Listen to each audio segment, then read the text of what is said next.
Entonces, bueno, quería hablar un poco sobre las posibilidades de la narración como tecnología y también desde lo comunitario, ¿no? Como diferentes otras maneras de entender la tecnología, que creo que en un contexto en el que el mundo está ante una crisis climática, pueden ser muchas respuestas para esas situaciones. Bueno, la que sigue. Quería enfatizar algunas ideas iniciales porque cuando hablamos de tecnología hay como muchas ideas que creemos tener en común, pero para tenerlas, digamos, como un piso base desde la cual entender o discutir otras ideas. Una es que hay una división una división muy occidental, muy de la tradición de pensamiento occidental, que no es la única, pero que subyace muchas de nuestras ideas sobre la tecnología, que tienen que ver entre la división tajante entre la humanidad y todo lo demás que sería cultura, digamos, humanidad y cultura y naturaleza y tecnología, ¿no? Como contrapuestos. O sea, de alguna manera como que la humanidad se ve como algo distinto a lo natural, a la naturaleza.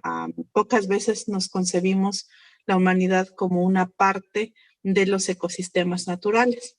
Y por lo tanto, para convertir la naturaleza, digamos, en tecnología, en otros elementos, para hacer una intervención sobre eso que se narra como otro, se necesita de la tecnología, ¿no? Como toda creación que transforme la naturaleza al servicio de la humanidad, por así decirlo, se va a entender como tecnología. Y entonces esta división tajante hace que jerarquice la naturaleza como algo que está un poco como una cubeta de recursos, ¿no? Y se ve como tal. O sea, en la actualidad, sobre todo en el sistema capitalista, la naturaleza se convierte también en mercancía, incluyendo la tierra misma, o sea, el agua o cosas que no creamos, digamos. No es que el agua que tomamos se crea en un laboratorio o que se inventó o que es producto de la tecnología. O sea, las reservas de agua dulce no lo son, sin embargo, se convierten en mercancía. Incluyendo la tierra, un pedazo de tierra se puede vender o un terreno, por ejemplo, ¿no? Entonces, esta división desde el pensamiento tajante ha visto la naturaleza como algo aparte. Y entonces, desde con este contraste entre en la humanidad y la naturaleza, se va a oponer también la naturaleza hasta la tecnología. Entonces, necesitas de la tecnología para hacer ese cambio y para estar interviniendo y para tener una visión de la historia como de avance, ¿no? O sea, necesitamos todas esas ideas del avance tecnológico como es algo necesario e incuestionable. Es decir, necesitamos tener avances tecnológicos porque si no, entonces no tiene sentido, ¿no? O sea, no hay un avance en la humanidad. Este avance tecnológico no se está viendo como que en todo caso se necesitaría para que, digamos, vivamos lo mejor posible, para tener estas ideas que en otras sociedades tienen que ver con el buen vivir. Aquí simplemente hay es que necesitamos avanzar en lo tecnológico, lo que sea que eso signifique, sin reparar en para qué o por qué o qué consecuencias tiene. Hay también otra idea, como esta idea inicial, de que el desarrollo tecnológico necesita el capitalismo y que necesitó de la revolución industrial.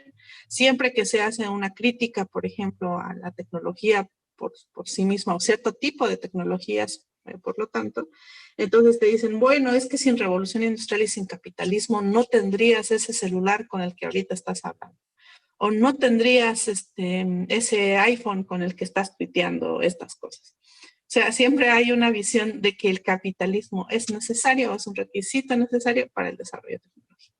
Cuando en realidad casi todo el software privativo, el desarrollo tecnológico privativo, pues desanima otro tipo de creación tecnológica que tiene que ver con, por ejemplo, el software libre que implica la participación de muchas personas y que en la experiencia, por ejemplo, yo no sé mucho de esa parte de la tecnología, pero sí sé que en el desarrollo de software libre, como por ejemplo Linux, uno de sus éxitos o de sus principales virtudes es la posibilidad de estar interviniendo en el código abierto muchas personas al mismo tiempo. O sea, es la colaboración la que hace que avance la tecnología y no el capitalismo. O sea, el capitalismo lo que necesita es crear las mercancías, alimentar el consumo, etc.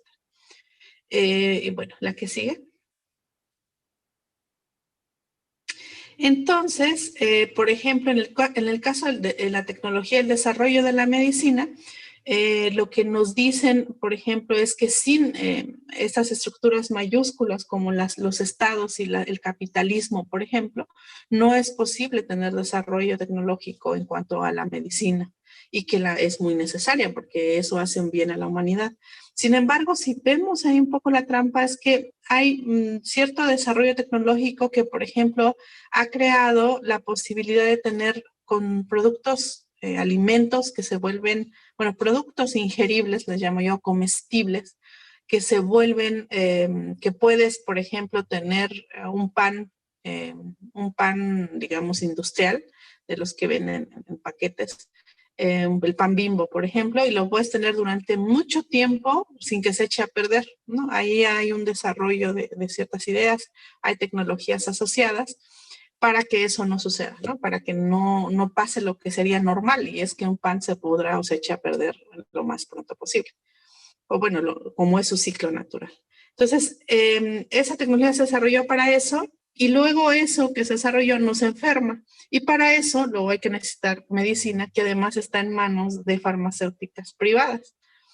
Entonces, digamos, tendríamos que cuestionarnos qué tanto es necesario el desarrollo tecnológico, el capitalismo para el desarrollo de tecnología. O sea, ¿qué pasaría si tuviéramos un desarrollo tecnológico que por ejemplo, tuviera que ver más con resolver necesidades tendientes hacia la vida y no alimentar el capital? Entonces, la idea es que la tecnología necesita de las macroestructuras. Para que se desarrolle necesita del Estado, o esas son las ideas que están atrás, necesita del Estado, necesita el capitalismo, necesita de estructuras sociales grandes de poder que estén incentivándolo. Lo que nos ha, digamos, si vemos un poco en la historia, podremos ver que en realidad no es así. Es decir, que la tecnología es algo que ha acompañado a la humanidad desde un principio, todo lo que se ha utilizado para resolver muchísimos problemas que ponen en riesgo la vida humana, tienen que ver con digamos, esta búsqueda creativa de resolucionar los problemas. Y en esta búsqueda creativa, esa no se puede, como dice Rudolf Rocker en Nacionalismo y Cultura, no se puede hacer por orden. O sea, nadie le puede ordenar a alguien que tiene que descubrir una nueva tecnología, por ejemplo, o desarrollar una nueva tecnología. Esa curiosidad intrínseca en la humanidad no se puede hacer por comando, dice él, o sea, no.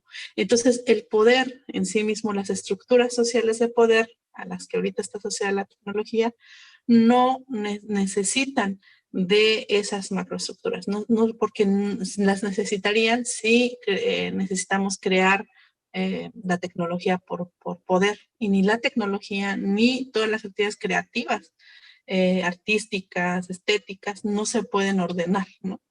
Vienen desde otra tradición.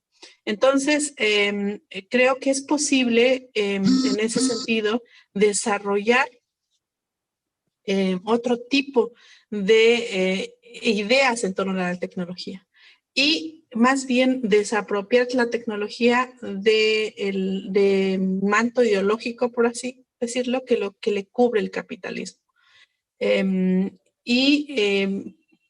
Sobre todo porque, la que sigue, anterior, perdón. Sobre todo porque anteriormente la tecnología se va a ver como, digamos, como también como mercancía. Y porque es muy importante, creo yo, ver que la tecnología, sobre todo lo que ahora llamamos estrictamente tecnología, como es lo digital, tiene y que parece que no, pues tenemos Wi-Fi y parece que eso está en el aire y entonces no es palpable.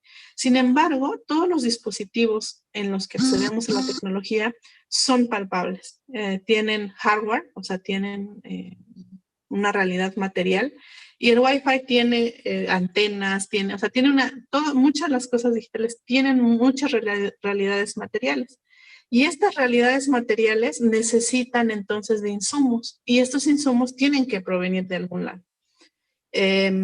Y normalmente provienen de territorios que están siendo arrebatados a muchos pueblos, en muchos casos a pueblos indígenas y a pueblos que han históricamente sido despojados. Vamos a poner, por ejemplo, el coltán y otros minerales que se necesitan para la telefonía, para desarrollo de dispositivos móviles como un celular, un teléfono celular.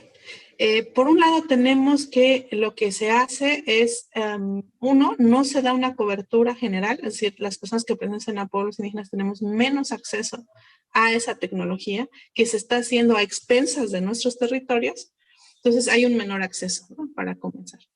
Se podría hacer un acceso más general y alguien podría decir que eso necesitaría, mayor acceso, necesitaría por lo tanto más insumos de nuestros propios territorios y habría ahí un problema.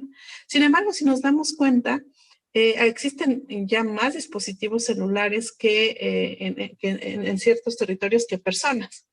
Entonces, sí se podría hacer, cubrir mejor, digamos, ese acceso.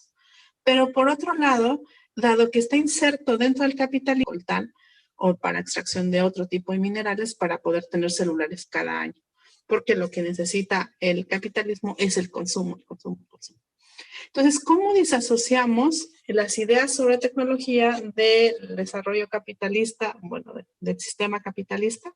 Una cosa creo que sería importante es ampliar las nociones de tecnología como lo son realmente, que son todas estas técnicas de soluciones, y ampliarlas dirigirlas hacia las posibilidades de vida. Esta es no solo en cuanto a la tecnología, sino en general el capitalismo está llevando a la humanidad a una crisis ambiental de grandes dimensiones que estamos ya empezando a ese proceso, que lo que va a hacer es proveer de mucha muerte. Es decir, todas las luchas, la de los migrantes, la de las mujeres, la de los pueblos indígenas, se tienen que perfilar en ese nuevo marco terrible que es el del cambio climático, el de la crisis climática. Y eso va a exacerbar en muchísimos sentidos los privilegios, o va a crear nuevos privilegios, y va a exacerbar muchos de los problemas que ya tenemos. Dado que la mayor parte, o sea, la pequeña parte de la población con grupos de poder que están contaminando más, que han contaminado históricamente más y han provocado esta crisis, van a ser menos vulnerables, y los pueblos que han contribuido menos a estas emisiones de dióxido de carbono, de gases, etcétera, de efecto invernadero, somos más vulnerables a los efectos, porque lo que el cambio climático evidencia es que todo está relacionado, que el planeta es un gran sistema. Y entonces, en ese perfilamiento tendríamos que pensar cuál va a ser el papel de todas las tecnologías.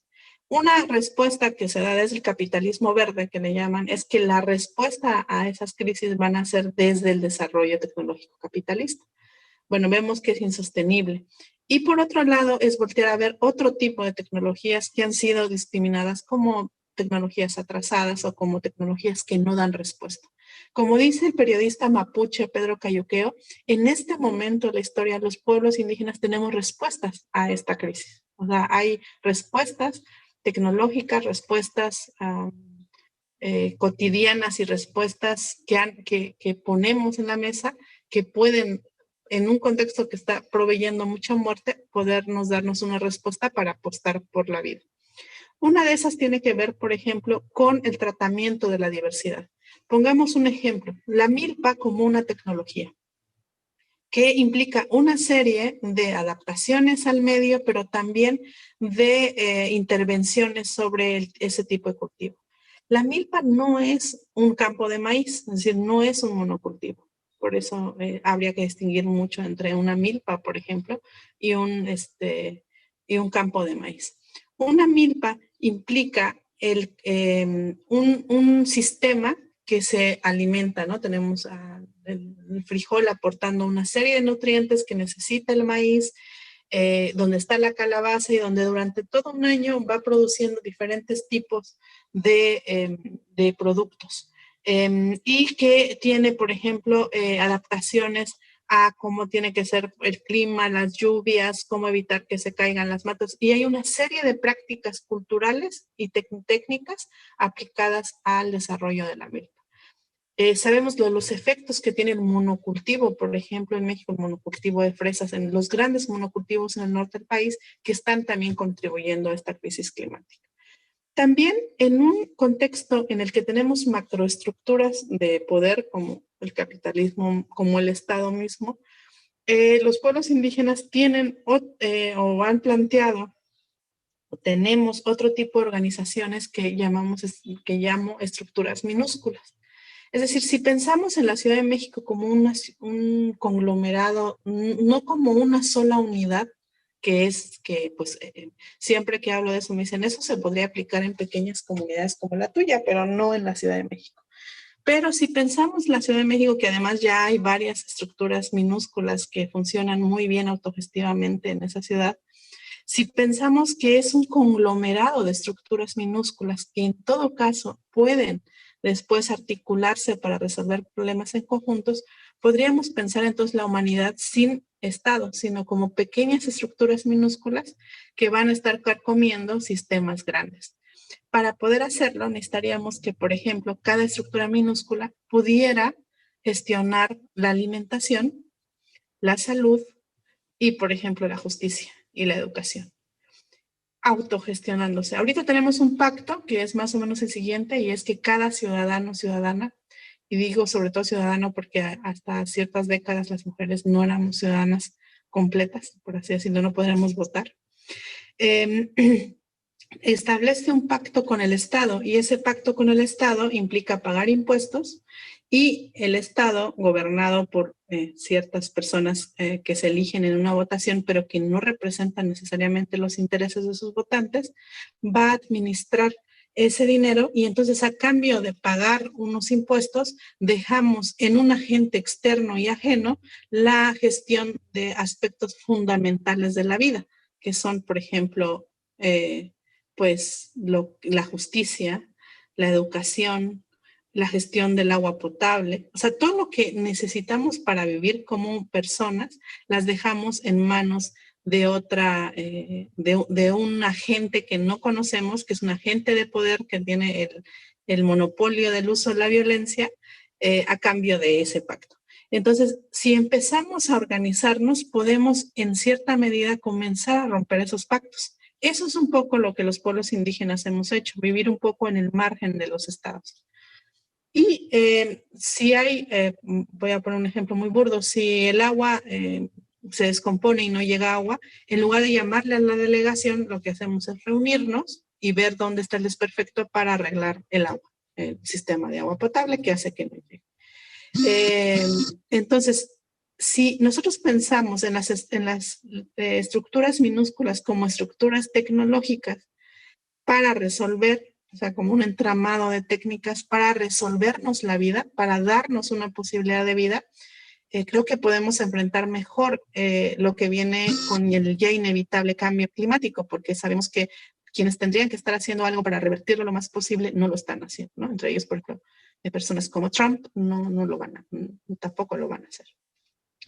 Entonces, en estas estructuras minúsculas, si pensamos en que la salud se gestiona, en el caso, por ejemplo, de COVID, tenemos un claro ejemplo de cómo funciona la tecnología dentro del capitalismo, porque tenemos que el COVID se magnifica con las comorbilidades, y la mayor parte de esas comorbilidades, sobre todo las que tienen que ver con la diabetes, en un mundo como de 145 millones de personas con diabetes, que además es un boom provocado por la alimentación capitalista, o sea, por los productos ingeribles del capitalismo. Y entonces se vuelve una cámara de eco del COVID que va a necesitar del desarrollo de una vacuna que en sí misma se vuelve también un desarrollo desde laboratorios privativos. Entonces, otra vez es como un círculo, digamos, vicioso. Entonces, estas estructuras minúsculas o aprenderlas, reaprender esa digamos, técnica de vivir autogestionando, nos puede permitir una mejor posición. Por ejemplo, vamos a pensar que uno de los efectos calculados climáticos para mi comunidad es que se deslaven los cerros, que es algo que pasa, pero ahora está pasando más frecuentemente por este contraste entre épocas de mucha sequía y mucha lluvia. Y yo sé que la estructura minúscula en la que yo me encuentro, es decir, mi comunidad, si pasa eso, me va a buscar y es probable que me salve. O sea, no vamos a esperar a que sea el Estado porque eso va a tardar muchísimo en responder por su propia naturaleza de poder concentrado. No va a responder. Hemos visto lo que ha pasado en sismos, por ejemplo, ¿no? En la Ciudad de México, en una ciudad como la Ciudad de México. Bueno, entonces, en mi comunidad menos va a llegar. Entonces, la única posibilidad que tengo es la estructura autogestiva minúscula, que es la que me va a buscar y puede salvarme con vida de ese derrumbe. Pero incluso si no, va a darle un entierro, me va a dar un entierro digno, ¿no? Un entierro que consuele a las personas que me tienen cariño, que pueda tener todos esos rituales. Entonces, yo prefiero invertir en fortalecer esas estructuras que me pueden proveer de vida, que en una estructura de pensar que cambiar el gobierno va a hacer que me resuelva algo tan concreto sobre quién me va a desenterrar en un deslave. O quién va a darme, por ejemplo, yo sé que en esta estructura minúscula en la que yo estoy, si por alguna razón me quedo sin trabajo o sin alimentos por COVID, sé que esa estructura me va a proveer de alimentos, como ya ha pasado. Entonces no voy a pensar en que no voy a poder seguir viviendo. Entonces, yo creo que si repensamos otro tipo de tecnologías para resolver la vida, o sea, al final, estas tecnologías que parecen tan espectaculares asociadas al capitalismo están contribuyendo a proveernos muerte. O sea, lo que el cambio climático propone es muerte de mucha gente, sobre todo las personas más vulnerables. Está sirviendo muerte. Entonces, ver estas estructuras en contextos minúsculos, ya sea todo lo que tiene que ver con diversidad de cultivos, el manejo de lo social, etcétera, o si vemos lo comunitario como una tecnología, puede estarnos proveyendo mayores posibilidades de vida, en verlo como así.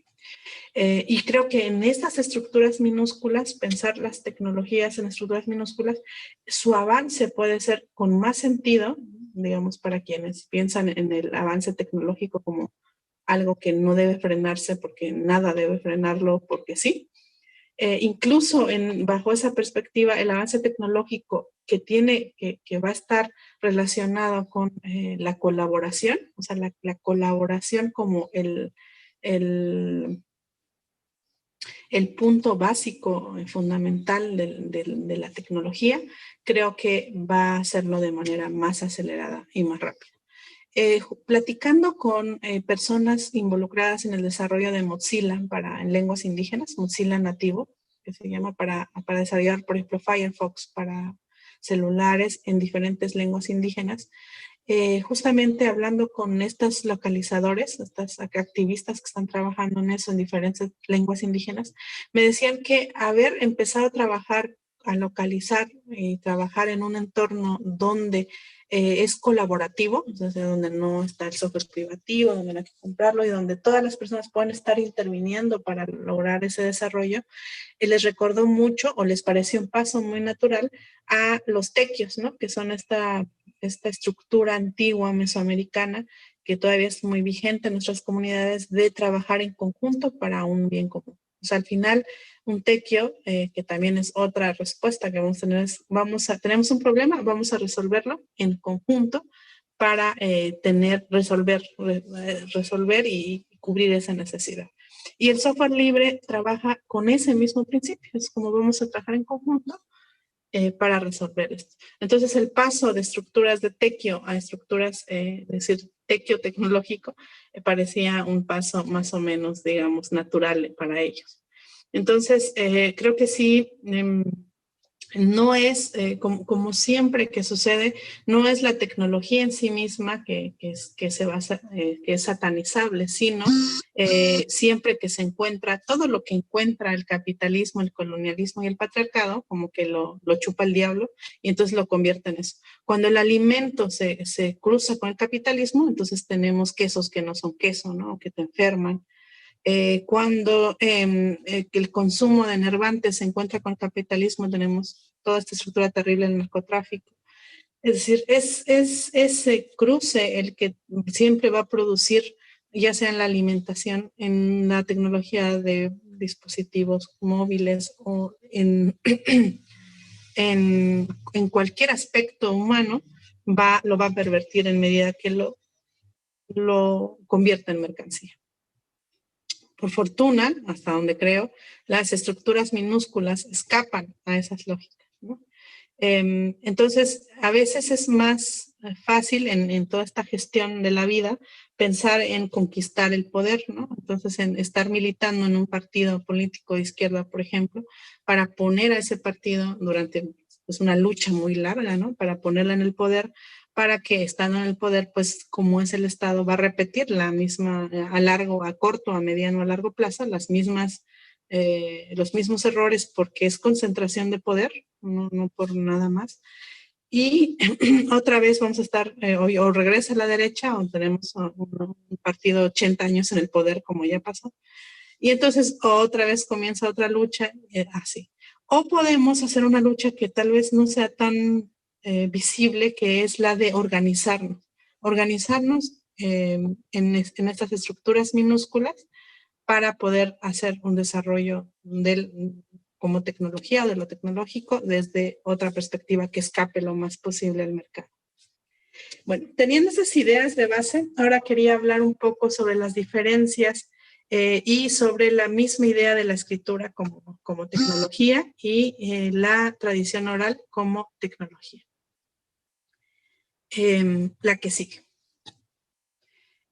Una de las tecnologías que más se aprecian y que más importantes ha sido para la humanidad en general, ha sido la tecnología. La escritura. Si pensamos la escritura como una técnica, como una tecnología, implica dotar de lo lingüístico y a la humanidad de un medio de transmisión de conocimientos peculiar, muy particular. Hay varias maneras de transmitir el conocimiento de una generación a otra. Es decir, yo podría leer, si me pongo a estudiar suficiente y bastante, por ejemplo, Platón en el original, y sería una manera de comunicarme con él. O sea, Platón estaría diciendo sus ideas, digamos, a través de la escritura. Otra posibilidad, digamos, de transmisión de conocimientos que es inherente a la humanidad y más antigua es lo que se llama la tradición oral. Ahorita voy a hablar de eso como una tecnología y por qué es importante, pero bueno, ahora quería regresar a la escritura. Sin embargo, la escritura aparece muy tardíamente, digamos, en la humanidad, y hay 3 lugares en el mundo en el que surge de manera, digamos, espontánea, sin la influencia de ninguna otra sociedad que ya estuviera haciendo. Una es en Mesopotamia, otra es en China y otra es en Mesoamérica. Entonces, es uno de los 3 lugares en el mundo en donde surge esta tecnología. Pueden ver en la imagen el bloque de cascajal, una estela, una piedra que para muchos especialistas es la evidencia más antigua de escritura en Mesoamérica. Hay muchos estudios al respecto, pero bueno, lo más probable es que esto se haya escrito en lenguas relacionadas con las mijezoquianas, como olmeca, ¿no? La que sigue. También, bueno, hay varias maneras en esta técnica, en la escritura, de representar el significado. Se pueden representar grafías como significados, cada grafía como significado léxico. Por ejemplo, en la escritura del chino o mandarín, una letra equivale a todo un concepto, ¿cierto? A una palabra completa. Y hay otra opción que es representar el significante. Y ahí se nos abre otras dos opciones. O sea, en el nivel fonológico. En el nivel fonológico puedes estar representando sílabas, como el silabario japonés actual, por ejemplo, o estar representando fonemas, como por ejemplo la escritura del español, por así decirlo. Entonces, hay toda una variedad de qué es el nivel lingüístico que representas en la escritura. Y esta propiedad o esta tecnología de escribir empezó a guardar y a registrar conocimiento, una parte del conocimiento de la humanidad. Sin embargo, era digamos, muy esquematizado la representación de lo lingüístico por medio de la escritura. Era un oficio que era particular, es decir, las personas que escribían durante mucho tiempo en Occidente, por ejemplo, estaba muy ligado a los monasterios, es decir, y se aprendía a los monjes copistas, esta gran idea de los monjes copistas y los monasterios que conservaban la escritura. Este oficio entonces implicaba que la escritura no fuera demiótica, ¿no? Es decir, no es que la escritura siempre haya sido masiva. He visto diferentes cálculos, así como a finales del siglo XIX, principios del XX, la mayor parte, el 90% de la población mexicana no sabía leer ni escribir. Y no porque ser analfabeta sea un insulto o sea algo indeseable, simplemente porque socialmente el papel de la escritura siempre fue un papel de cierto oficio. Es como ahorita, no es que todas las personas sepan programar software, por ejemplo, programar para un programa, una computadora. Yo no sé cómo se hace eso, por ejemplo. Es algo de ciertas personas. Entonces la escritura también lo era, ¿no? Y en cada cultura donde se desarrolló tenían un nombre, un oficio. La que sigue. Entonces, bueno, tenemos estos dos tipos de transmisión de conocimientos. Sería una transmisión de tipo más escritural, que tiene que ver con que su soporte es la imagen, y otro de la tradición oral, que su soporte es la memoria, y por esa razón prefiero llamarla tradición mnemónica. Sin embargo, en esto, dado que hay una pues, innegable relación entre la escritura y las lenguas, hay un contexto en el que estas se están dando como tecnologías de transmisión de conocimiento. Uno de esos contextos son lo que conocemos como lenguas indígenas. Por razones de tiempo, me voy un poquito rápido en esta parte para evitar agotar el tiempo que todavía tengo. La que sigue. Entonces, tenemos que para el desarrollo de esa tecnología, ya sea el uso de la escritura y el uso de la transmisión oral, esto se va a dar en un contexto lingüístico particular. Aquí tenemos un mapa de Ethnologue, que es como un consenso más o menos generalizado, de la existencia de ahorita alrededor de 6,000, entre 6,000 y 7,000 lenguas en el mundo. Las partes en donde están más, los puntos se ven más rojos, es donde hay más diversidad. Como pueden ver, Oaxaca es uno de esos lugares, digamos, Mesoamérica, con mayor diversidad lingüística en el mundo. También tenemos una parte de África y una parte de Oceanía. O sea, como tres grandes áreas de diversificación lingüística en la actualidad, mientras que los países con mayor poder económico, por así decirlo, beneficiados históricamente del sistema colonialista, tienen menor diversidad. Otra cosa interesante es que la diversidad está como más alineada hacia el Ecuador, ¿no? Como hacia la mitad del mundo. Y es interesante saber que hay una relación entre diversidad biológica, en diversidad de especies, y diversidad lingüística.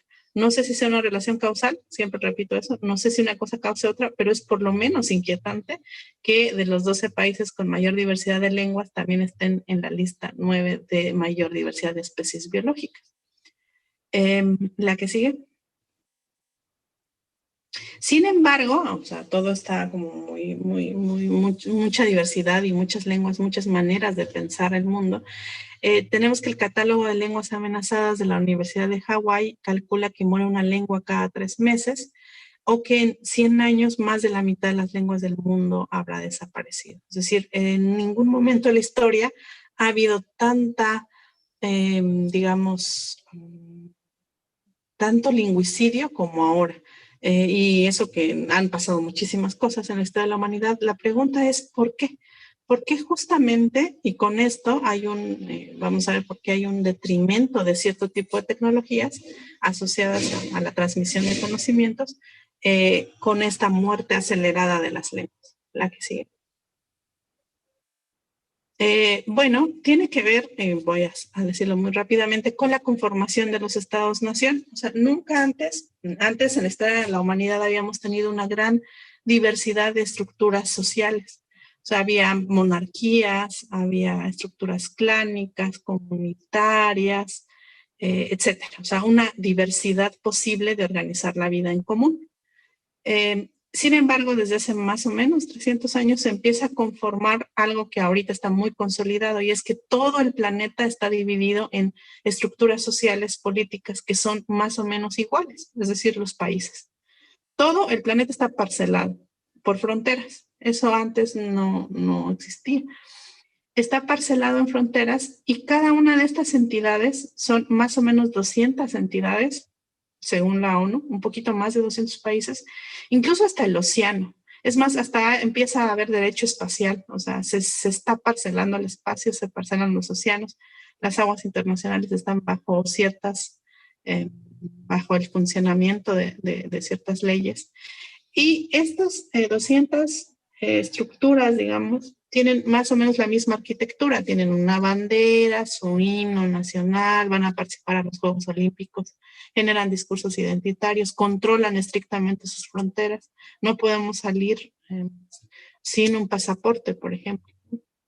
De alguna manera secuestran a la población que está dentro, que no pueden entonces transitar libremente por el mundo. Hay una serie de requisitos para poder hacerlo.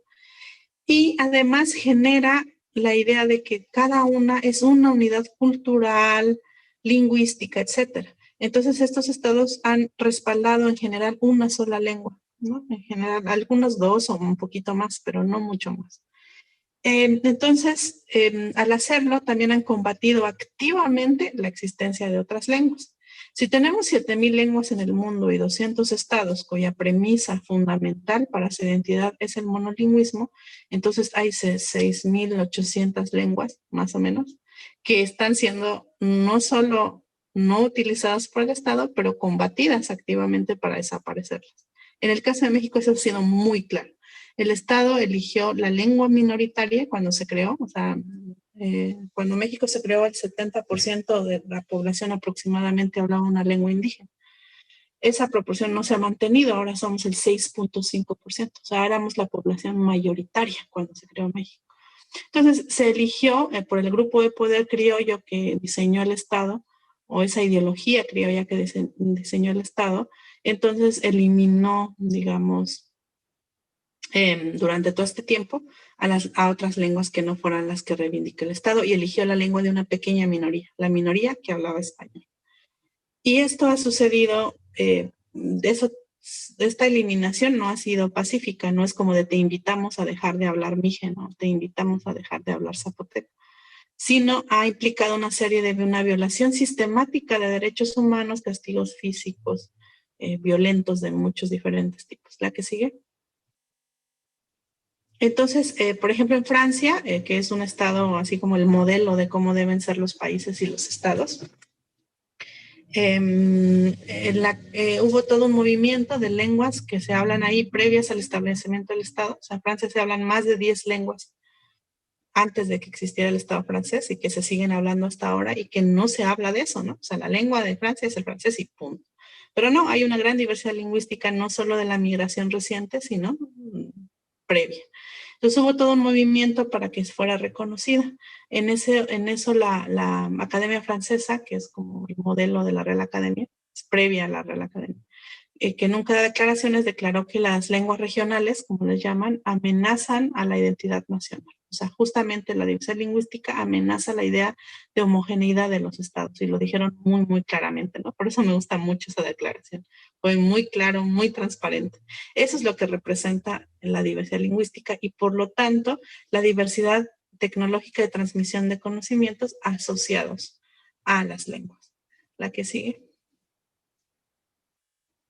En el caso de México, por ejemplo, las políticas educativas, el dinero público financió la extinción de las lenguas. Rafael Ramírez fue un educador que desde el Estado y un teórico de la educación rural que dio instrucciones a los profesores que iban a contextos rurales como el nuestro, donde había lenguas indígenas, y les daba este tipo de consejos, ¿no? O sea, que escritos. Y esa es la postura, refleja la postura que tenía el Estado mexicano con las lenguas indígenas. No voy a leerlo todo, pero si quieren, bueno, lo pueden leer, pero justamente la parte final, ¿no? Que dice, por eso es bueno, ahí les dice, ¿no? Si ustedes usan la lengua, lo que van a provocar es que ustedes se conviertan en un indio y luego vamos a tener que incorporarte a ti. Pues lo que tienes que hacer es enseñarle a los niños en el idioma que no hablan, o sea, en español, para que aprendan las costumbres nuestras que son más superiores a las suyas. Esa es la postura, ¿no? Y bueno, eso ha implicado una serie hemos estado registrando todas las violencias asociadas al desplazamiento lingüístico. ¿La que sigue? La que sigue. Entonces, bueno, con esto quisiéramos decir que cuando hablamos de lenguas indígenas hablamos de una posición política, como dijo Max, lingüista alemán, Max Benrich, que los dialectos son lenguas sin ejército y marina, pero podemos reformularlo y decir que las lenguas indígenas son lenguas sin ejército y sin marina, son lenguas que no formaron estados. O sea, si el pueblo mije hubiera formado, pueblo mije tiene un territorio más grande que países europeos, incluso que varios países europeos. Entonces, si hubiera formado un estado, un país, sería el país mije con su lengua.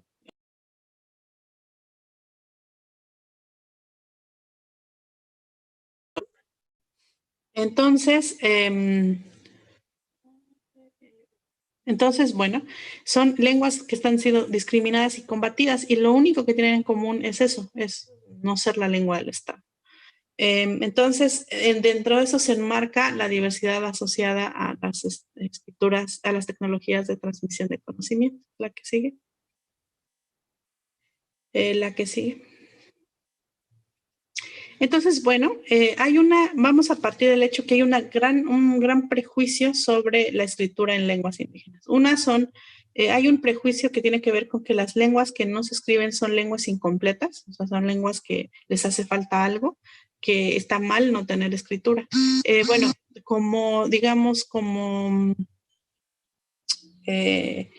como lingüistas sabemos que eso no es verdad. O sea, la escritura es eso, una tecnología muy tardía, digamos, por así decirlo, en la historia de la humanidad, y que cualquier lengua es muy, o sea, fonológica, léxicamente muy completa y compleja, tenga o no escritura.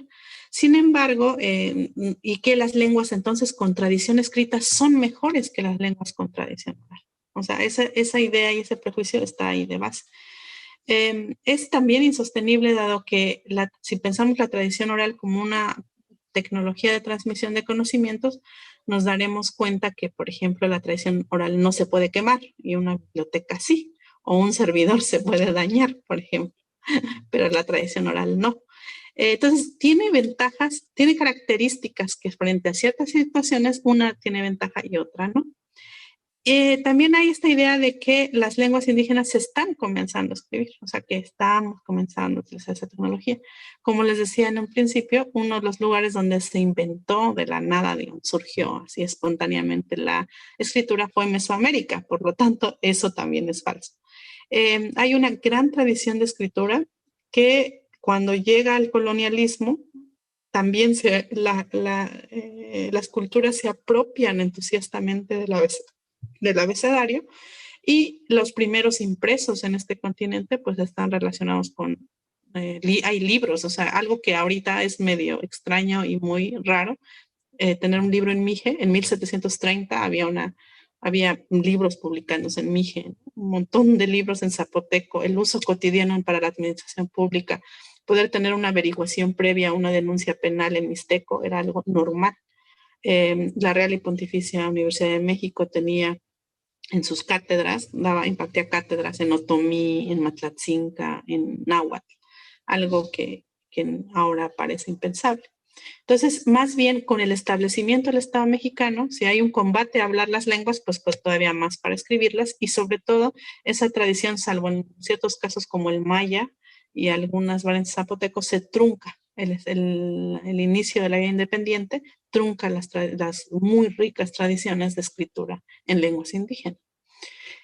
También hay una idea muy extraña de que los mejores sistemas de escritura o más modernos son el abecedario, es decir, los fonológicos. O sea, que escrituras como la china, pues sí está padre, pero esos dibujitos que...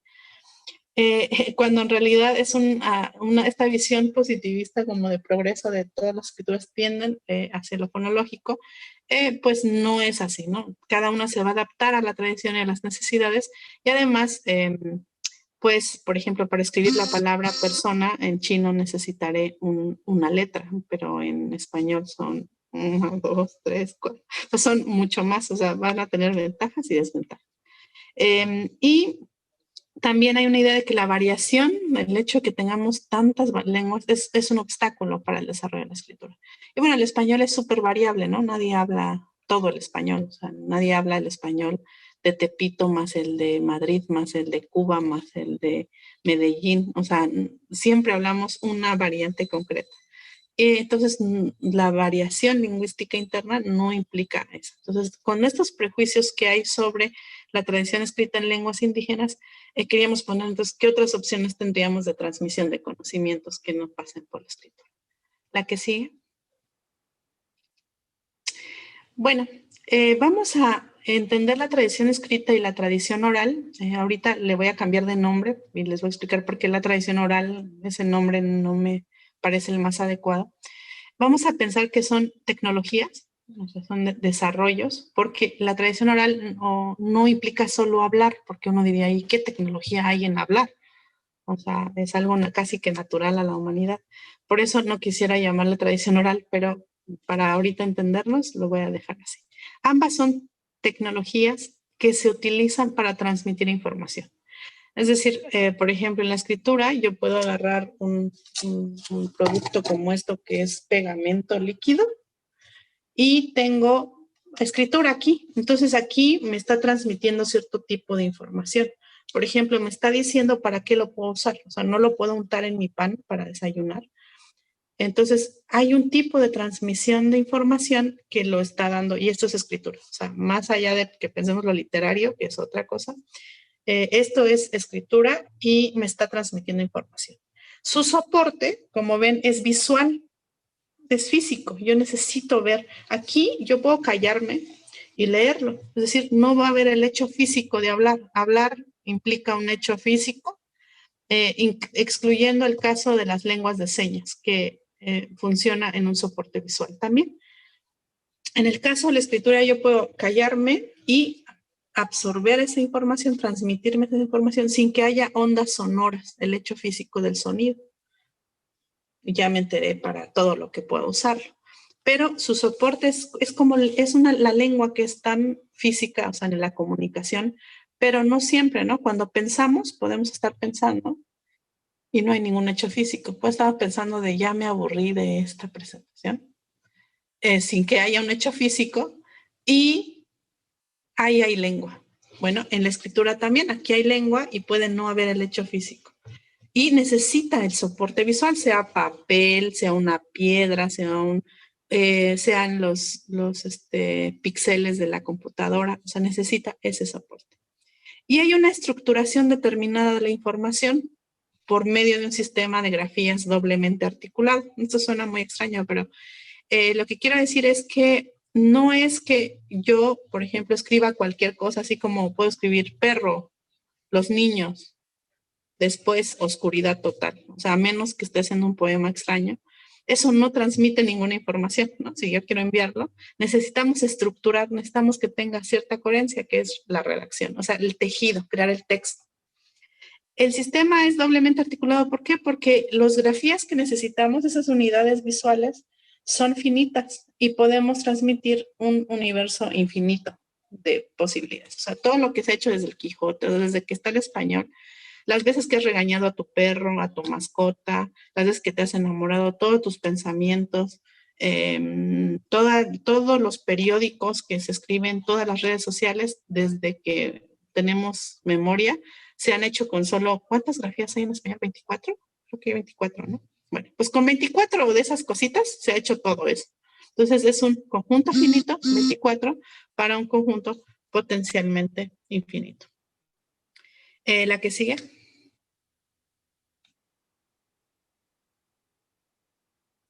Entonces, aquí quisiera distinguir entre oralidad y tradición oral. Como les decía, la oralidad es un rasgo de todos los sistemas lingüísticos orales. Esto significa que cada vez que yo hablo hay un hecho acústico, pero sabemos que la lengua existe sin el hecho acústico. Por ejemplo, cuando pienso no hay. No necesita del registro en la memoria, es decir, no todo lo que yo voy diciendo, porque sería una locura, queda registrado en mi memoria, ¿cierto? Y tampoco lo voy a pasar a la siguiente generación. Así. La vez que me rasqué la cabeza y dije, no manches, ya me salió caspa, o sea, eso no queda registrado en mi memoria. O sea, eso es oral, porque lo dije, un hecho físico, pero no es tradición oral, no es la tecnología de transmisión de conocimientos oral. ¿Por qué? Porque no está quedando en mi memoria, su soporte no es la memoria. Sería una locura, ¿no? Creo que nuestra capacidad de memoria no podría plasmar en nuestra memoria todas nuestras interacciones orales. Por eso no me gusta llamar a la tradición oral, porque no es cualquier cosa que hables. Es un subconjunto de textos que habitan en la memoria. Entonces prefiero llamarle tradición mnemónica, porque su soporte, así como la escritura, es lo visual, tiene un soporte visual, el soporte de la llamada tradición oral es la memoria. La que sigue. Entonces, la tradición oral mnemónica, a partir de ahorita, es un medio, una tecnología de transmisión de conocimientos. Y tiene su soporte en la memoria individual y colectiva y tiene un corpus abierto. Es decir, hay una posibilidad de que yo dialogue con Platón, que es, bueno, que yo me comunique, que es leyéndolo. Pero también hay una posibilidad de que yo me comunique con las personas que domesticaron el maíz a través de la tradición mnemónica. Todo ese conocimiento generado quedó en la tradición a través de cantos, de prácticas que están en la memoria colectiva y que llegan hasta mí. Entonces, así como la idea de Platón llega hasta mí, también esto llega articuladamente. Eso es lo que quisiera que se viera. No es como cualquier oralización.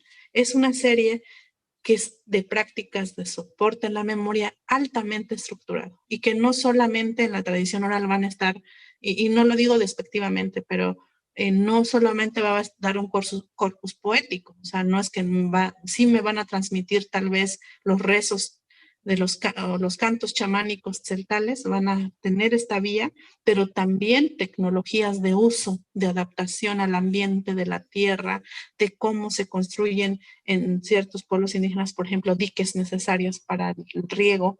Todas estas prácticas tienen un soporte lingüístico en la tradición mnemónica. Así como en la escritura no solamente llega hasta mí, digamos, Homero, bueno, la Ilíada, que es un texto poético, sino también llegan como, ¿para qué sirve esto? O sea, en algo, o el shampoo, ¿qué ingredientes tiene? Es decir, es para todo tipo de conocimiento y la tradición mnemónica también. Nuestras tecnologías están codificadas en la tradición mnemónica. Es un corpus abierto, ¿por qué? Porque cada vez que alguien, digamos, vamos a suponer la conservación de los alimentos para los pueblos Paipai, hay una tecnología asociada a la tradición mnemónica que te enseña cómo conservar los alimentos para el momento en el que llega el invierno y ya no hay recolección. Si alguien hace una innovación, ese corpus se va a actualizar, o sea, se va a estar reescribiendo. Escribir es una mala manera de decirlo, ¿no? Porque es una tradición mnemónica, es no escritura. Se va a estar rehaciendo el corpus de textos que viven en la memoria. La que sigue. Por lo tanto, vamos a tener que la tradición mnemónica va a transmitir conocimientos igual que la tradición escrita. O sea, ambas son tecnologías de transmisión de conocimientos. Solo que en un caso es la memoria su soporte y en otro caso es visual, es un soporte físico, ya sea un libro, etc. Y en ambos casos va a haber estructura textual. Por eso es que en muchas tradiciones la versificación es tan importante porque es mnemotecnia. O sea, lo que va rimando, por ejemplo, o estar contando redondillas en la tradición occidental, por ejemplo, es muy importante porque así es como los juglares se aprendían las noticias. O así es como nos aprendemos los corridos, porque tiene cierta entonación. Hay estructuras, o el corpus tiene ciertas características para poder quedar grabadas más fácilmente en las memorias. No de una sola persona, sino de muchas. Por ejemplo, la Ilíada debió haber existido en muchas versiones, en las versiones de los juglares, que le van cambiando, que es distinto. Lamentablemente, como fue transcrita la escritura, nada más nos llega a una, y toda esa tradición de la juglaría, pues se acabó. En las culturas del mundo, en la mayoría, hay muchos especialistas de esto. ¿Quién es el que guarda y resguarda en la memoria? Está asociado a rituales, está asociado a prácticas culturales, etcétera, etcétera. Cruzada por género, es de una diversidad que, bueno, ahorita no me da tiempo de poner muchos ejemplos, impresionante, que no tiene que pasar necesariamente por esta idea capitalista de que por ejemplo, la escritura se vuelva mercancía. En el sistema capitalista un libro, por ejemplo, se vende y hay una industria editorial, etcétera. O sea, eso se volvió mercancía, es vendible, digamos. En este caso, aunque hay intercambios, por ejemplo, si alguien necesita de cierto conocimiento para aprender a, no sé, a curar, por ejemplo, pues puede haber intercambios rituales, pero no se va a vender, ¿no? Es como te voy a cobrar tanto por aprender a ser la partera del pueblo y darte acceso a ese mecanismo de transmisión y a ese corpus de conocimiento, pues no funciona así. Entonces, siempre hay que considerar que la escritura no fue siempre así, pero en algún momento también su soporte se volvió una mercancía y eso lo cambió y lo impactó. No quiero hacer juicios de valor, pero lo hizo, ¿no? O sea, es parte de sus características. La que sigue.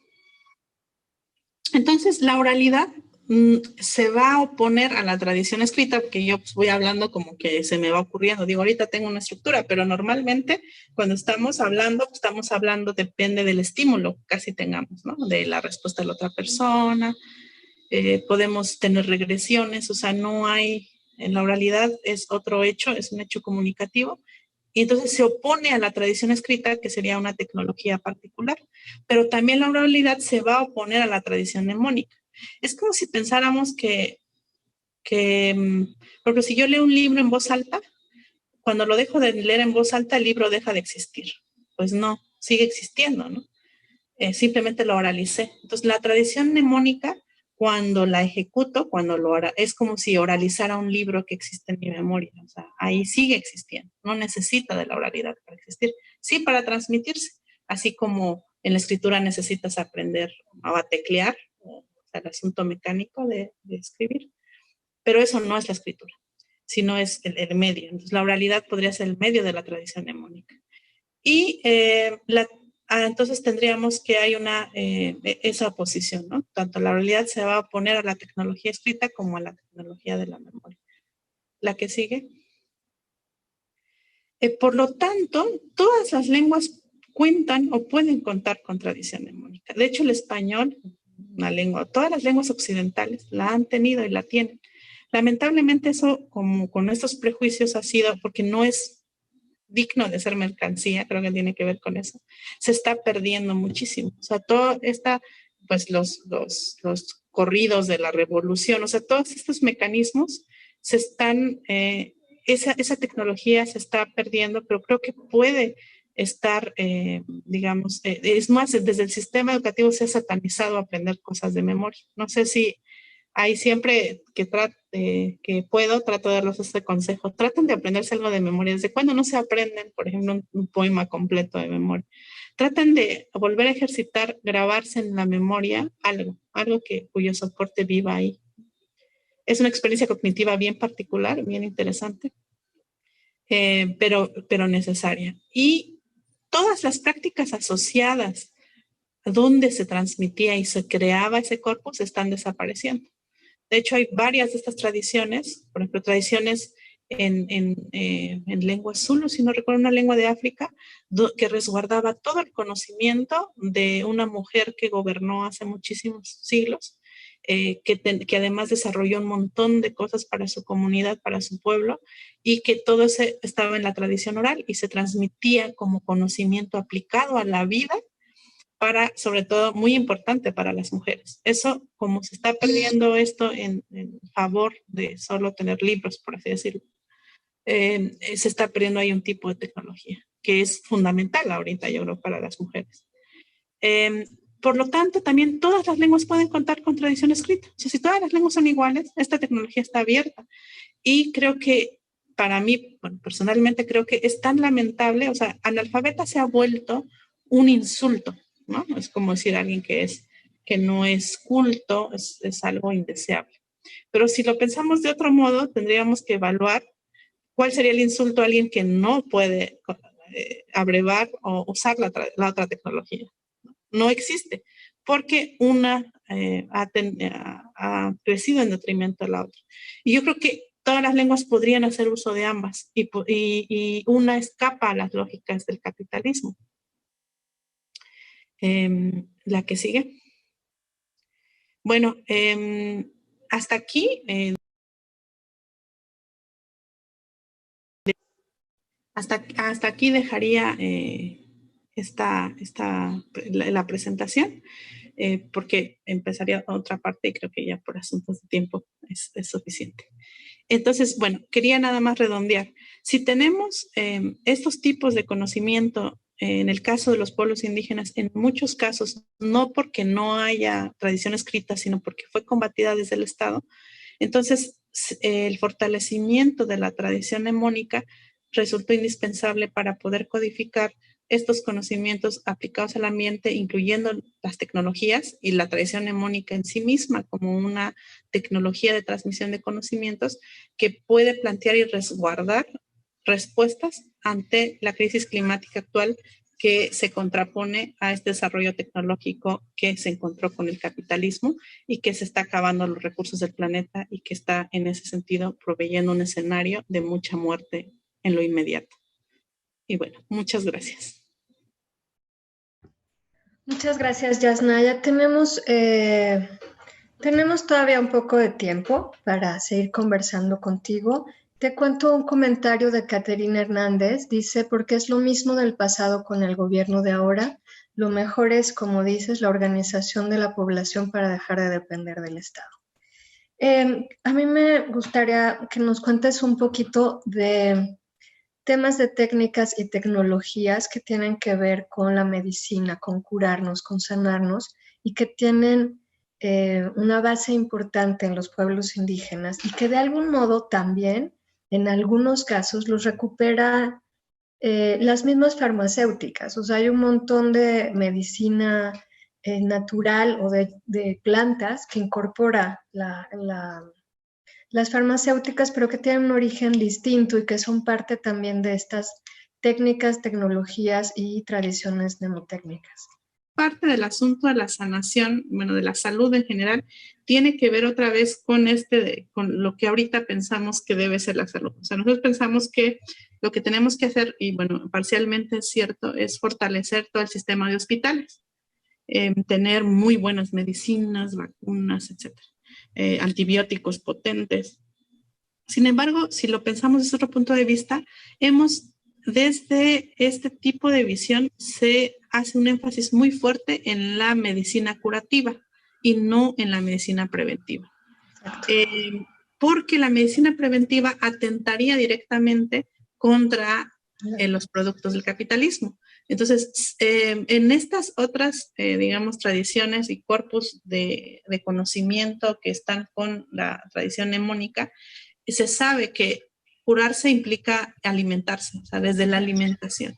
Entonces, si pensáramos que tuviéramos esto más o menos resuelto y que invirtiéramos muchísimo en medicina preventiva, en educación de cómo alimentarse, qué tipos de alimentos son para qué momento, etcétera, etcétera, toda esta serie de cuidados, entonces seguramente tendríamos muy poca necesidad de, por ejemplo, todo el presupuesto destinado a la parte que tiene que ver con diabetes, obesidad e hipertensión, que son enfermedades producidas por, es decir, por la pauperización, por el sistema mismo.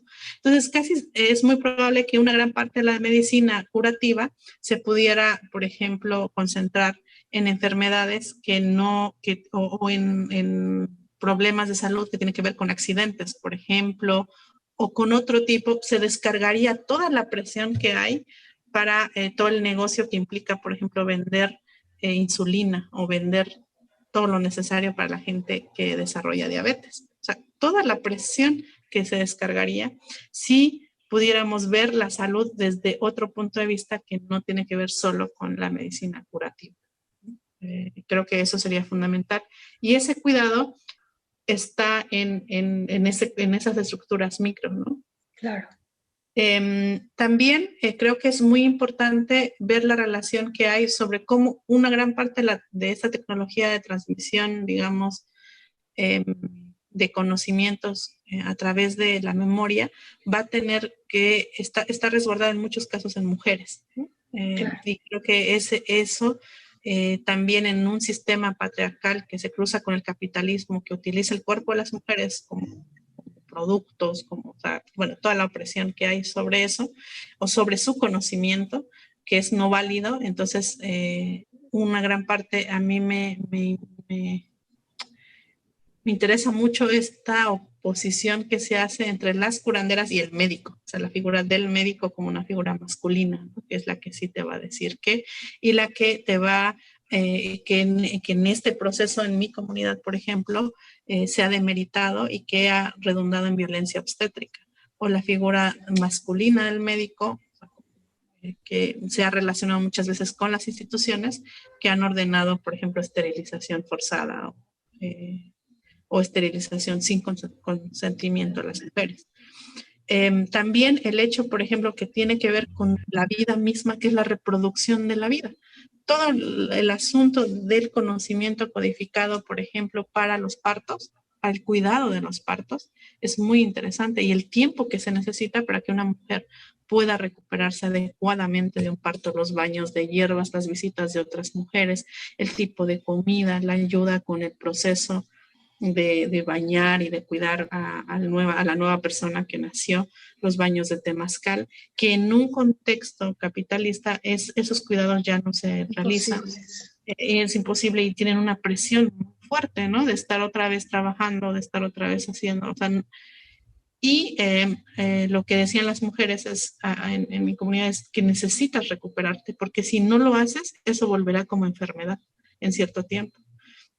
Entonces, normalmente lo que se va a decir es que estos conocimientos son superchería o que no sirven, y que solamente sirven cuando pueden ser extraídos por las farmacéuticas. O sea, todo lo que se ha hecho de plantas o todo lo que se ha hecho de ese tipo de medicina, ha habido biopiratería que la extrae y entonces la valida en ese sistema, la vuelve ahora un producto, ahora es privativo, y entonces así se va alimentando, ¿no? Entonces yo creo que es justamente sacar esta discusión de la tecnología del capitalismo, que creo que ese es el problema realmente. Yasnaya, yo tengo un poco de curiosidad sobre este trabajo que has hecho en torno al desarrollo de materiales educativos en lenguas indígenas y el trabajo que también has hecho ante la desaparición de algunas lenguas. ¿Nos cuentas un poquito? Sí, yo creo que justamente cuando hablamos de pérdida lingüística, no solamente estamos hablando de, bueno, ya se dejó de hablar la lengua y ahora todo el mundo habla inglés, qué bien, sino justamente ahí están codificadas las tecnologías que vamos a necesitar para la vida, o sea, para hacer posible. O sea, si hay una posibilidad de que nos pegue lo menos posible. O sea, el cambio climático está en ese tipo de conocimientos. Entonces, además que, digamos, resistir al desplazamiento lingüístico, va a ser muy necesario resistir a todo el sistema racista, ¿no? Es decir, ya en sí mismo implica una resistencia para hacer posible la vida. En ese sentido, creo que todo ese conocimiento tecnológico que está en otras lenguas, la humanidad las necesita. Ahorita necesita replantearse esta relación entre el binomio de humano-naturaleza como algo totalmente separado para poder enfrentar lo que viene. Y en ese sentido creo que también es muy importante trabajar porque no desaparezcan las lenguas y porque no es que desaparezcan, ¿no? O sea, no es como de, uy, un día determinaron que ya no querían, porque no pasa en la Ciudad de México que una familia, por ejemplo, determine que, ay, por fin fui a Harmon Hall, ya aprendimos inglés, no volveremos a hablar en esta horrible lengua que es el español y no la transmitiré a mis hijos. Eso no sucede. No hay una presión porque puedes aprender las dos, que sí hay en hablantes de español migrante en Estados Unidos, por ejemplo, pero es por el racismo asociado a hablar español. Entonces, no es tanto, digamos, como solamente dejar la lengua porque sí, sino porque hay una serie de violencias asociadas y además una serie de, como han dicho varios académicos, de epistemicidios. Y podríamos, no sé, tal vez hablar de la muerte de esas tecnologías que están codificadas, escritas oralmente o escritas mnemotécnicamente en otras lenguas, ¿no? Entonces hay muchísimo, o sea, podríamos ver todas las tecnologías que tienen que ver, por ejemplo, con la reproducción humana, con la salud sexual, con el manejo de los cultivos, la alimentación, cómo guardar la alimentación, todo eso que está ahí y que además no ha podido desarrollarse en toda su potencia porque pues, está bajo presión. O sea, como que dicen, es que esta tecnología es mejor. Bueno, es que tampoco me has dejado desarrollar la mía, apenas si me has permitido respirar, ¿no? Entonces, ¿qué podría pasar de esta gran diversidad? Y además es una diversidad gigantesca. Entonces, si pensamos que hay 200 países en el mundo y que hay 7,000 lenguas, de 7,000 maneras, opciones, tradiciones que están ahí, y cada vez que me acerco a una me doy cuenta de todo lo que está ahí. El tiempo que gracias a la lingüista Elena Ibáñez pasé con los pueblos yumanos en el desierto de Baja California, que es algo totalmente contrastante a mi comunidad y a mi tradición, me di cuenta de todas las tecnologías asociadas a adaptarse, a vivir y a tener salud, etcétera, etcétera, en un contexto como el desierto, ¿no? Y todo eso está en esas tradiciones que se están perdiendo, en las lenguas que se están perdiendo, y también que el español ha perdido. Tenemos que decir que la tradición mnemónica del español está agonizante y nadie lo lamenta, no es un lamento consensuado, ¿no? Tenemos otro comentario, dice Diana Suárez, muchas felicidades, una charla llena de inteligencia. Me queda la duda de si la tradición mnemónica no alcanza a todo aquello que tenga un soporte de transmisión. En este sentido, Kittler identifica como tecnología toda forma de transmisión de información, independientemente de cuál sea, y el problema con la memoria es que ahora todo, incluso la oralidad irrelevante, queda grabada en los soportes digitales. Estos soportes digitales implican una desestabilización de lo que has llamado tradición mnemónica. Creo que sí. Digamos que, o sea, yo no es que esté en contra, es una pregunta muy, muy interesante. Sí. El asunto es el registro. A veces pensamos que estamos rescatando la tradición mnemónica porque sacamos un libro con, mira, las prácticas chamánicas de 3 mujeres tzotziles. Eso es registrarlo. Para mí es como tomarle foto a un río. Bueno, está bien tomarle foto a un río porque puede que el río desaparezca y lo único que tenga es la foto del río, pero no es el río. Entonces, estas prácticas están asociadas a la sociedad y a prácticas culturales muy concretas. Es lo que sucedió, de alguna manera, digamos, el Mío Cid, el poema de Mío Cid, es la muerte del poema del Mío Cid. ¿Por qué? Porque debió haber existido una serie de prácticas de un montón de juglares que aprendían ese oficio, ¿no? Que aprendían el oficio de tener en la memoria el corpus de su contexto, que transmitían ese conocimiento a nuevos juglares, que oralizaban eso en momentos importantes, cuándo es que se recitaba el poema de Mio Cid acompañado de música, qué regalos se les daba a quien lo ejercitaba, y debía haber habido muchísima gente. Eso de hablando de un corpus poético, haciéndolo. Esa tradición se murió. Lo que tenemos es en realidad la foto de ese río, o sea, la foto de una muestra, de un juglar, de ese texto nada más pasado a escritura. Entonces, igual cuando lo pasas a soportes digitales, lo registras, pero no es que lo estés alimentando.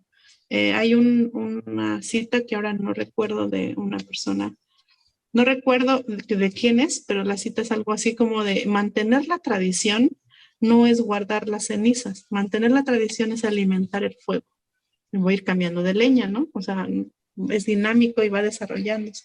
Entonces, todo eso estamos, al registrarlo en soportes digitales, lo que hacemos es tomar una muestra de la ceniza, lo cual es necesario, porque les decía, tomar una foto del río es mejor a no tener nada de ese río, pero lo mejor sería que el río siguiera existiendo y viendo y demás, ¿no? Nos pregunta Francisco Ábalos, ¿cómo abordas desde esta problemática tan brillantemente expuesta lo multimedia?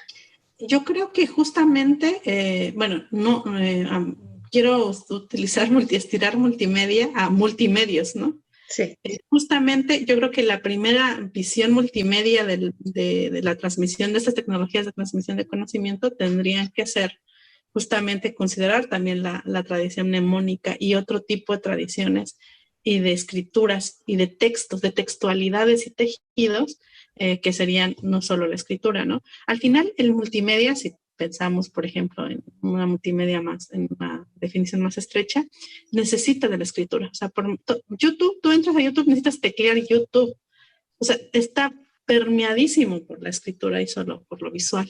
Entonces, como que de la discusión de lo multimedia, las tradiciones mnemónicas están fuera. Por otro lado, son tecnologías que tienen un tiempo limitado, ¿no? Que tienen una desaparición programada también.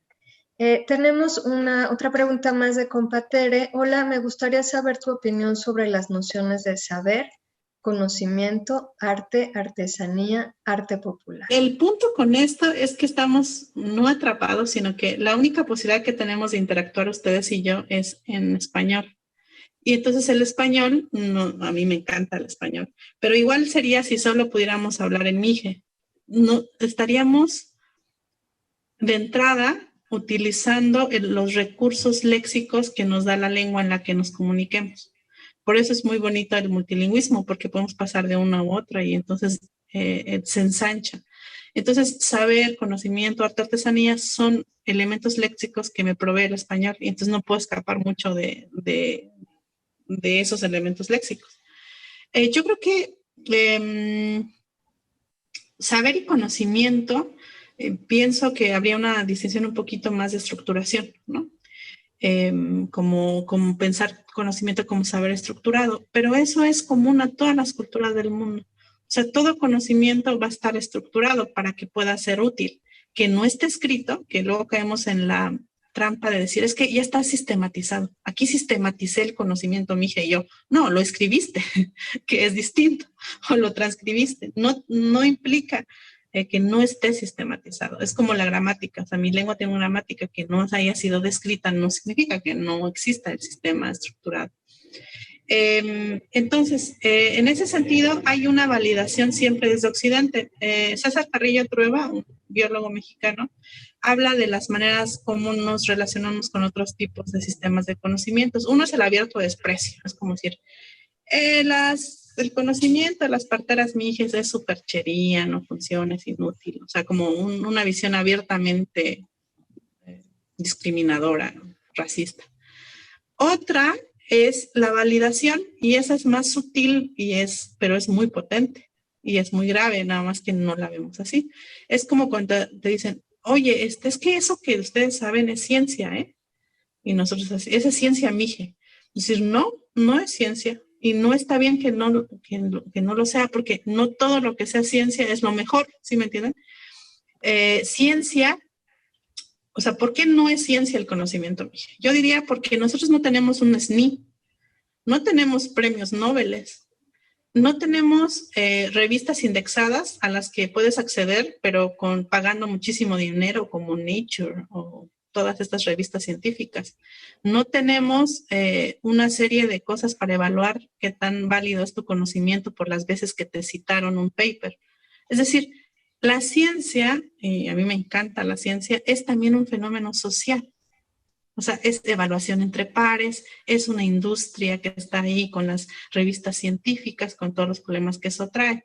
Entonces, mi sistema de conocimiento es muy válido, pero no es ciencia porque no tiene eso y está bien que no lo sea. O sea, ubicar a Occidente es como de darle una pastillita de Ubicatex y decir, Occidente, tu conocimiento es muy válido, pero es uno entre muchos. Entonces, decir, entre todos los sistemas de conocimiento hay uno que es el científico y vamos a empezar a dialogar igual. Digo, no podemos hacerlo igual porque hay un sistema de opresión y racismo que no lo hace igual. Pero es como decirte, entre la lista de los sistemas de conocimiento del mundo está el científico. Y no quiero decir que el sistema científico no sirva, o sea, inválido, ¿no? Pero es decir, eres uno entre varios con tus características. Entre ellas, todo este sistema social que te valida como científico.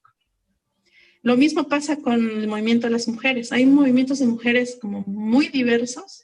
Siempre ha habido, yo creo, de resistencia a este régimen patriarcal que lamentablemente es intercultural.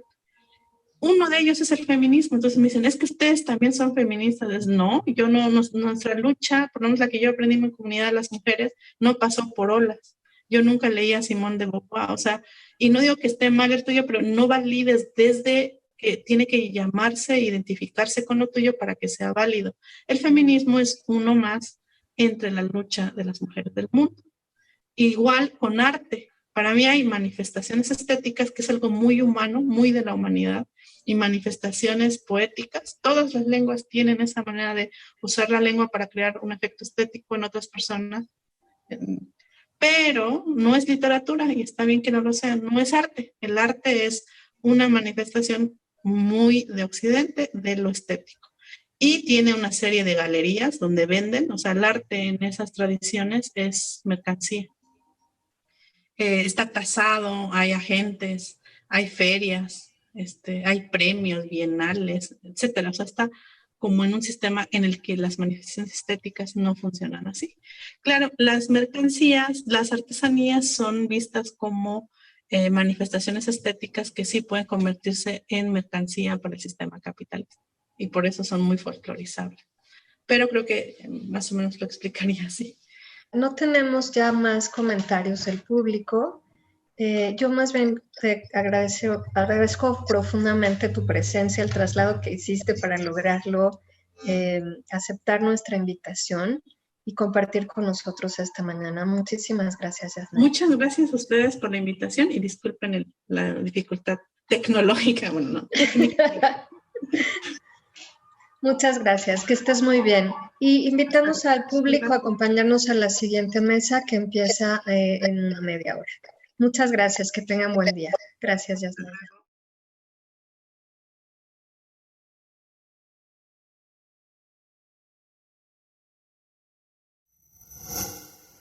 Gobierno de México.